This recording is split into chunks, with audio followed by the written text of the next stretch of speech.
All I can do is take a peek at their goddamn vaults and see if there's any money in there. If there is, then we all run in there, we grab as much of it as we can, and we get the hell out. Negotiations have broke off, and there are no further meetings scheduled. That's pure unadulterated bullshit. What's holding up a contract settlement is that these bastards won't give you a decent wage. That's what's holding up the contract settlement. Send your bargaining committee to Chicago with a vote of confidence that supports them and tells the company to stick their proposal where the sun don't shine and give us a decent contract. Thank you very much.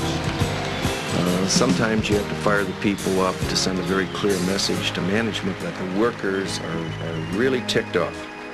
That they not only want what's right, they want more than what's right.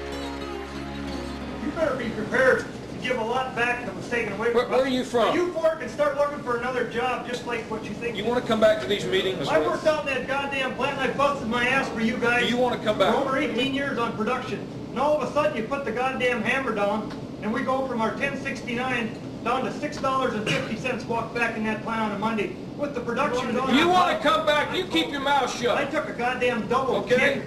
You know what you're talking about. Yeah, and I won't take it anymore. And you want me to walk out? I won't have the courtesy of letting you ask questions. I'll just walk out the next time you open your mouth.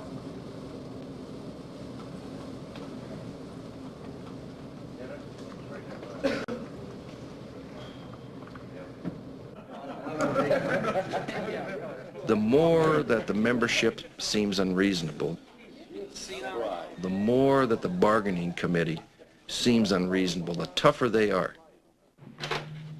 Hello. The more the employer has to rely on you as the negotiator. Because you're the one, supposedly, that has to make common sense prevail. I'd like to carve out numbers 1 and 2 and continue to talk with you to see if there's something we can do, but I sure haven't come up with anything else. You only do that once you have extracted the maximum from that employer. And then you let the membership decide.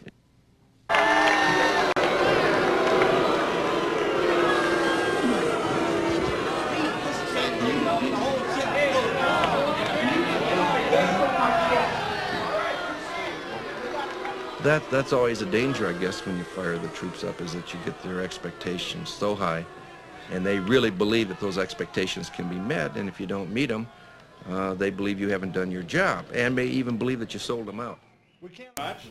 Look, I worked in those packing houses. I worked for a very anti-union employer as a beef skinner on the kill floor, so I know what that work is. And they deserve 1069 plus, believe me.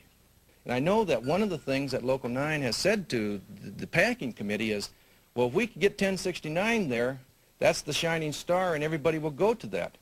But I gotta tell you, in some 10 or 15 years of our experience, that's not the case at all. Either one or two things happen. Either those operators who are on the low end of the scale get bigger, or those on the high end of that wage scale just simply say, the hell with it, and they go out of business, or they go close this plant down and go down the road and open up a plant at $5 or $6 an hour. That would be great if we could do that. I'd be the first one to say, hey, let's do it. But it don't work that way.